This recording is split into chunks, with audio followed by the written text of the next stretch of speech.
Asembinti ena koto enye tra branti anything edi Kofi buache yadom your friend Kofi B ofri Asante Achemagogo ye nyina nim say Asante Achem de omo produce musicians bebre talk about a branti amachi dede ehon amachi dede free branti friend of Oriam Ponsa ho eno no nso efree dempo kamia so Oriam Ponsa eni Kofi B wonom eye abusua na Kofi B ye hu ne ye ena Kofi from nowhere ode nyuma your friend Mobrowa ode ebaaye na in fact Mobrowa baaye no ebeye ne emaye pa na nyom no ede amanfo bebre na busa se na brante we de ehemfa ena ofira watimi ababa bewura mu sei said they make no Kofi shase na Kofi pese oye lawyer but you say every dane na ahwe na ntimi nane a na oso hunu ni obeye enu nti Kofi hwa ya wantimi am pursue ni the lawyer career no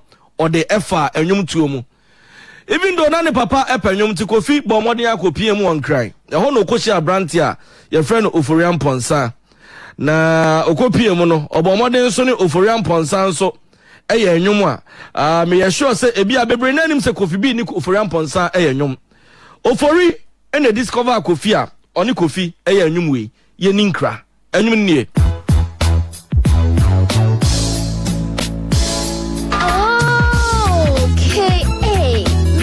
Yeninkra Oforiam Ponsa Kofi B Enti odo ube kwa jame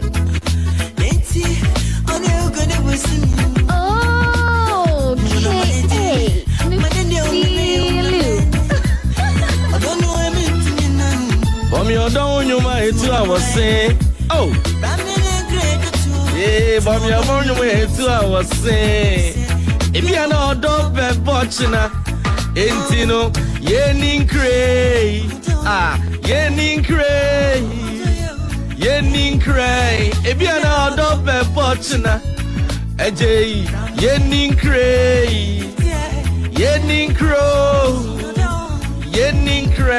ebi ana odo be bochina entino mame humai me hunsame me oh my ebi ana odo be bochina me oh my last be consume me Zana Tenti Oforiam Ponsa discover Kofi B on the ednyum we yeninkra na eye album a omumienu ene de sa album no ede eba e Kofi koso ato aso ebobo nyum na ne nyum ba kwa me se eba na manfo bebre na ebusa se na branche we de himfa no free because that time na ye de ni mamachi de nim dade lumba nim kojo ntwini ade branche ba ko a ono nso beto ma say young high life artist no no so bo no ho de nyum we pie ye eni nyum na make se beji din wo wiase afa na bia no enyum ni nie Mobrowa Kofi B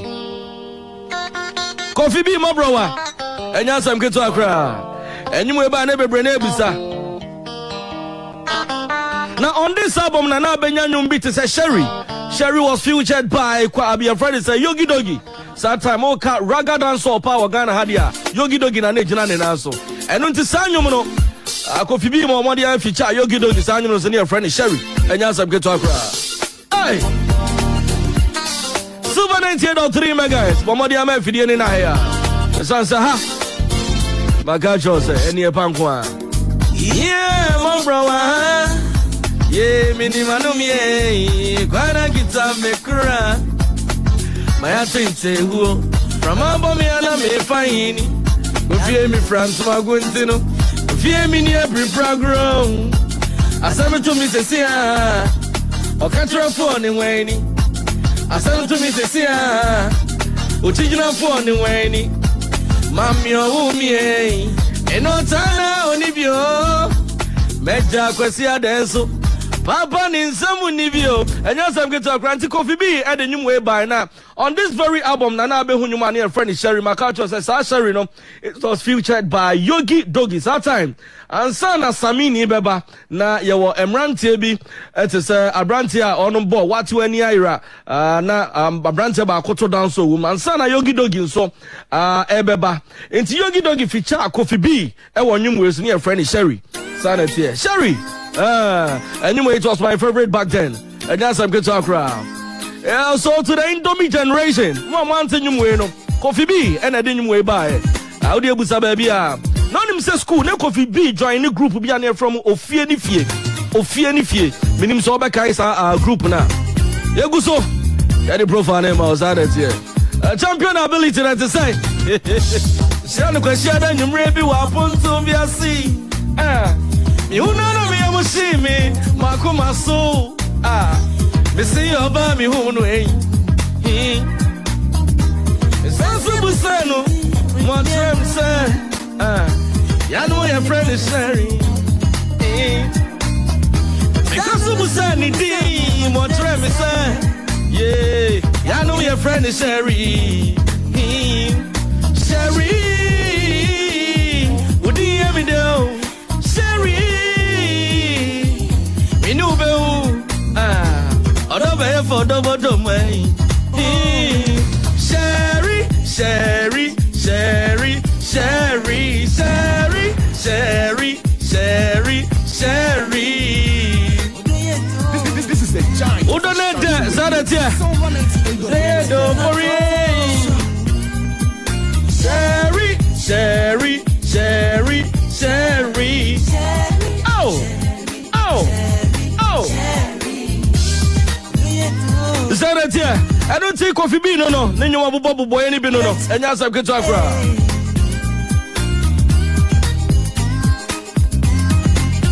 Kofi B. Koso no chairman Kwame Baabi boy. You man, you way na me day ye pa. You man was say minti. And I usuma fidie ya tutu. Atamfo suma fidie na enso Kofi antimi antutu ewi ase de be bia no ya na BBS for a reason abrantie na wu akwakoda na emom na num nsam de eda so Kofi bi ochia me kwame tutu minti na suma fidie ya tutu sanse mi tu amemfa form me nam sronko Kofi bi alpha ground na fe future ne doso e ko so ma oni Joe Fraser e bo nyum bia na e friend ya ma me minim so refi a Joe Fraser nyum ya ma me Kofi bi e na tu chorus ne tie Mami ma original version Joe Fraser Kofi B yeah mami Okay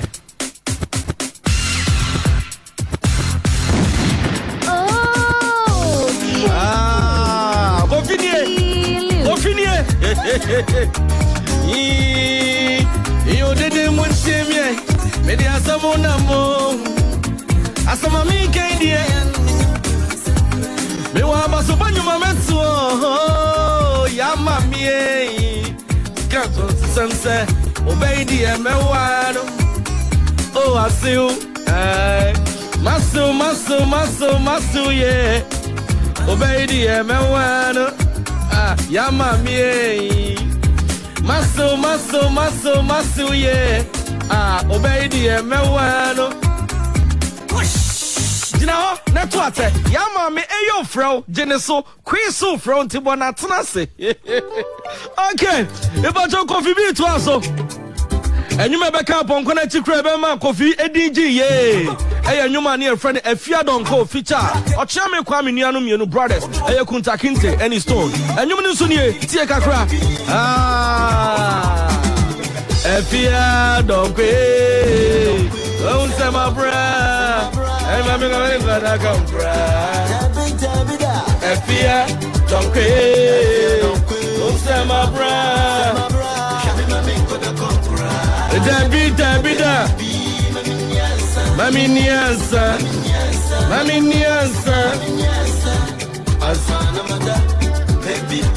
About Kofi B. It was on the 2nd of February 2020. Satam na COVID-19 jina mu yepa. Enya sam ketua. The mameka of Rampon Sanyum bi by the year 2020 so sum kataria sia mesuama odo e. Sana 2020 e besuama Kofi B. Esum be kataria se. Emma oduma kuma wopa ebo pata bibiri. E de na pakan be fa Kofi B koye. Besinde yenum bi se da so kan no because of nenyum oto ye. Nenyum bi ti se si joso, nenyum bi ti se Koforidua flowers. Ninyum bi eti se sikaja Kofi wa classic songs bebre oni a brand your friend Reggie Zippy e wa nyum bebre asanyum ne friend daddy sanyum na emide yepa na mo mame nkwa umane so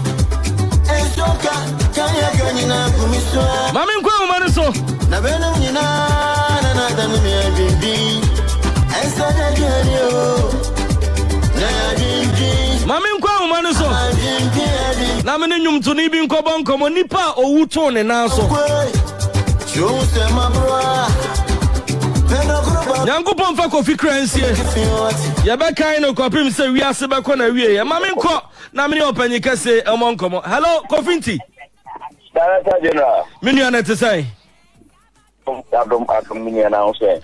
Ya me adom me ho ye na emu mareho na adura me kakra san se me kai 2 years na ensema esi ya na che se akoye areho sem Kofi mo ba wo man su mami emusaw Sabre enra nkasa na enra duru ye no sen na oho eye wo. That time say Kofi do say yemfi fono ba kum. Na mum mene Kofi ti say obi ni nia wa fam say na chiba. Kilo Kofi bibia ye menso me madie sara menso. Yempere Nipa say be na make us yetumi ko programmer. Na se baby e di nti beto no ye nya dan mi na yetumi dabom. Is I also got artist better because some you no na dan ba ko mo be dia to. Ba me Kofi yesa. Me Kofi me tumi fa Kofi atare no ne ma ko. Ene batasa agrora na ye na. Me Kofi di bom any bibia senior. Kofi de do say for ba ko na ni yimfim but Kofi say Mima me ba na me papa yi na ye nua no mo preko. You know, anytime dia na me wona me chene nyuma na say na so this meet ma na ayo ho ana de bia me ye de. Na wudi kafra. Me ba to nipa me ne bo nkomo eye Kofi nti abranti oto Raki aka trauma me say ono ana me do na afi o ka nyum bi odonyom o wa Ave nyom ti se atwetan ni nyina sa ni pai na me ne no ebo nkomo me pa cho uko Facebook a ubehu ni mfonyi se edam fa cho momfa Kofi enti mfonyi ento so ema me na etiefo ehumesro ko Facebook se sia Silver 98.3 FM ana Silver TV na kohwe dwumedie ne live ana uko DJK page won so a dwumedie ne streaming ne live now so fa message no ebra bra me pa cho we die minim se asem no atwam nanso we dey kakra bi on that very day wadaroma sima be numbone tofa e dey pote pa na si a e ma Kofi jaye mu koye misro enye ni 2 years ni anka asem we na anka me pese me bosu bie mu da kafra because ni enye se me kafra na bibi Kofi stepfather a friend Ejade Debia Kofi body the papa Ejade no which is Mr. Fona no I friend me sometime me kwe mila Baabi program and now mo bisa me say me will bisa me kwe ya tell me ko me na me witness ni si ye obi ani obi you to me bisa ma sama me kan me say sister say me kuti me ni ana me ne na me ko ye kudu ye bibia pepepe enyu me na me ni ani complain say Kofi makoma me yare na ba me ni ko me say yare na sida me Kofi me yare aba ye ma ko to so ba ye yi me fa me ni woda so that day no kan ya me Fofi anto atada mre no me ye uche bi we me ye wa ba ko na frame sa de nti na me tumi ko kase e yo nyo papa no step father ne papa de so we ni so na nsia o ba ye e papa de sen free mu no correct Kofi papa ka ba ye ba what papa na frame ka tens mama kan bibia fa Kofi mu bi na bibia o mo ebusuafo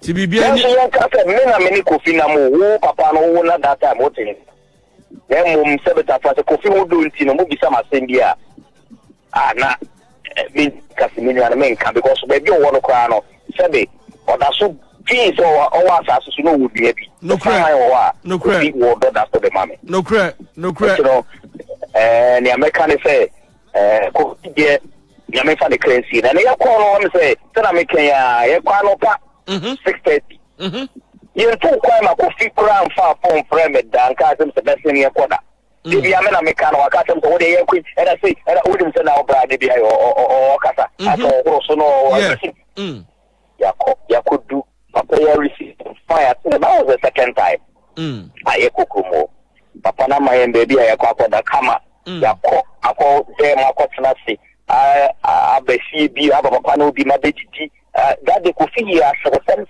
the Kofi obi a opa asem Kofi ka asem the brain we get on what no to all what not be no wa hwe sa maintain your cost they say you we ya call them me ko planning check kwa me bonko ma me when you made if I say if you na palace over 8 o'clock, 8:30, you could do demo my bomb command by terms of many cool. I was in the you're on a car here, the coin. If you can't kill you, Cradam, or your book, not good for me. Or a bomb me pour on your soul for me, bomb me pour my key. So, I get the Fakaki Mamma. Obi so ka se fa de kraki ma oni mi okwa kwa eden okoye Kofi iki koye je o ma na me de mesai me de ma na me fun ma hwe mpo so me wa ba na mi hu se fun e tare na so o kasa do ji kaki the next 2 minutes which is 2:30 to 2:45 on Kofi sambe bo pin from course to na mi hey exactly me ya na ba me ya na se pian jare before the family boss no say me to me the Kofi sheke mo korokwa no na okwa afa ntime no share me and I may hear the kakaka mi see and this our receptionist me say hospital no or direct me say funny ya ko so ya me charge ni share guide wo kwa so me nim time no be that time be ni nim nyame bo for pa be akwa ni fi en kan sa akwa na ka say onam kwa so nyumre no say if you try say and a hospital also ya most no come here say me be car no na me driving na central we no umia so e president ni na opino na aloke okay gane ka so and what dia to bet na dia ni and it was about 300 meters and what dia the guy ni dia ba rough route dia koye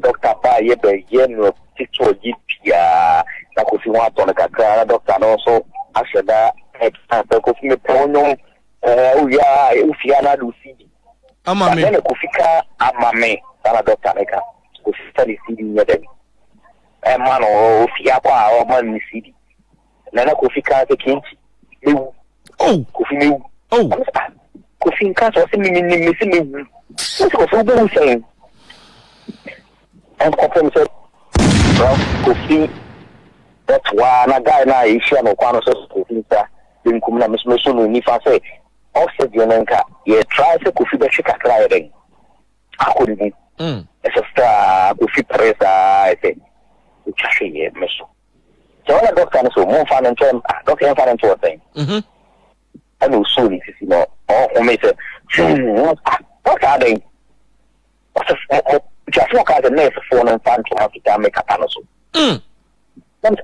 doctor I don't say black or day in your nation. This is the giant of Ashanti Radio. So 98.3 FM. Me feel no matter say car accident you know me because me person that so be pa be wa be papa ni me bush ni bia ni wa wo me ni muta. It's a Kofi B. Into story ni nyina no so me keep so wa pa fa na mabo no This is the giant of Ashanti Radio. Silver 98.3 FM. Kofi panyimfo sa asami ya de bo aduane so Kofi de sa abrei okọ